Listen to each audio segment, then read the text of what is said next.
Hello, in this video, we're going to talk about microbial growth. So pretty much the whole video is just going to be talking about how microbes grow. And yeah, I have a picture of a petri dish because in the lab, we grow microbes all the time. Remember that when we do a 4-quadrant streak, we're trying to get colonies.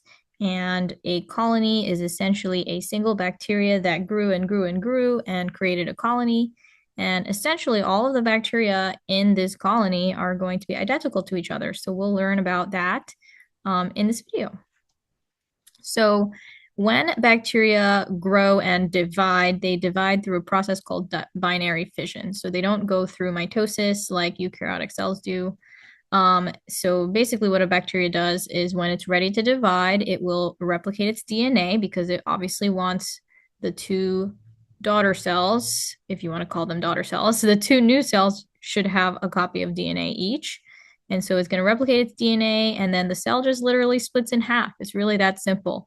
And so in the next slide, we'll talk about how this division happens, but essentially the cell just splits right in half, and the two new cells are going to be identical to each other, both genetically and, when the bacteria divide, they also try to divide up their ribosomes and everything else as equally as possible.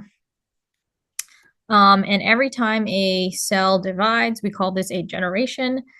So theoretically speaking, let's say we started with just one bacteria. So again, on that petri dish, if we had a single bacteria, after one generation, it will be two bacteria. And then after the second generation, now we're at four, right? Because those two are going to divide each. And then all four of them are going to divide. So now you have eight. And as you can see, because of how quickly they kind of multiply, we're going to have a lot of bacteria in just a few, hours to a day or two, depending on how fast these bacteria grow. And so that is how we get those colonies on the petri dish, because you have one bacteria that basically grows and grows and grows and divides, and then you have, a million or so bacteria on one's, location on the petri dish. And so that clump of bacteria are all coming from the same single bacteria before you started incubation. And then when you incubate, you just get millions of them. And so that is essentially how bacteria grow. So very simple, straightforward process. So here we're going to talk about exactly how the bacteria actually splits. So there is this very famous, well-known protein called FTSZ. FTSZ forms this ring that actually pinches the bacteria in half. So FTSZ, as I mentioned, is a protein. Multiple FTSZ proteins kind of assemble in this ring formation, and they will assemble in the middle of the bacterial cell. And basically what happens is the ring gets tighter and tighter. As you can see here, they're forming a ring and it gets tighter, and it basically squeezes the bacteria in the middle. And so we get this cleavage furrow, which is basically the pinching, the part where the bacteria are getting pinched. Now, at one point, the bacteria will grow a cell wall in between. So it'll make more peptidoglycan, which will create the cell wall. And so now we call this the septum because it's really dividing the two cells.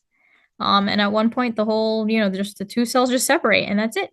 So pretty straightforward, as I mentioned. And as you can see, those FTSZ proteins, they disintegrate or they kind of fall apart. So you don't have the ring anymore. And so they're just hanging out now.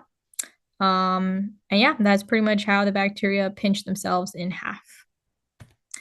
Now, when we are growing bacteria in the laboratory, so specifically when we're growing them in a test tube or a flask, some kind of container, and there is limited space and limited nutrients. So this is not really the case for, if the bacteria are living outside in the environment, but if we're growing bacteria in the laboratory, the bacteria follow this growth curve. And basically, this is the number of living cells that you have over time.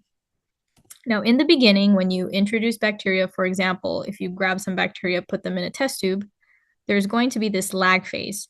And there's, a few hours or whatever where the bacteria are getting used to this environment. The lag phase is totally dependent on how new the environment is. So for example, if you put a bacteria in an environment that was very nutrient rich and you move them to a very nutrient poor environment, they're obviously going to be in shock. And so their lag phase will be longer. And so this is totally dependent on the situation, but there will be a lag phase where the bacteria are not really growing. They're just kind of getting used to this new environment. And then there's going to be a log phase, also known as the exponential phase, where the bacteria are now very happy and they're going to be growing and dividing exponentially. And so they're going to be doubling in number every generation. So you started with one, now there's two, and then four, 8, 16, etc. Now, at one point, again, this is if we're growing them in a test tube, they will start to run low on nutrients and they will slow down their growth. And basically, what will happen is some of the bacteria will die and some of the bacteria will continue to divide. And there's kind of like this equal rate of death and cell division.